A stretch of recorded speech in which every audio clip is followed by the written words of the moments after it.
Alam mo ba, sobrang hirap maging isang ina. Minsan, gusto niya nang sumuko na lang dahil sa sobrang daming problema. Sobrang daming responsibilidad na hindi pwedeng iasa sa iba. Minsan nakakaranas pa siya ng panghuhusga. Kapag nagkasakit yung anak, sasabihin kasalanan niya. Kapag pinalo yung anak, grabe daw magdisiplina. Minsan hirap silang mag-budget dahil hindi sapat yung panggastos.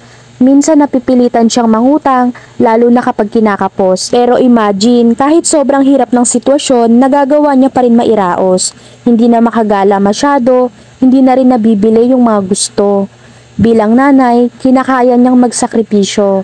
Yung pagluluto, yung pag-aalaga, yung paglalaba, hindi kasi yun nakikita ng iba. Ibigay mo lang yung sweldo mo sa misis mo, mabuting tatay ka na. Samantalang siya, madapa lang yung anak niya, pabaya na kaagad siya. Makita lang makalat yung bahay, wala na kaagad kwenta. May mga saloobin siya na hindi niya magawang ilabas. Kinakaya niya yun lahat kasi dun siya sa anak niyo humuhugot ng lakas. Isang tingin lang sa anak niyo, nakakalimutan niya lahat ng problema. Nakakapagod maging isang ina, pero kahit suko na siya, hindi siya pwedeng magpahinga.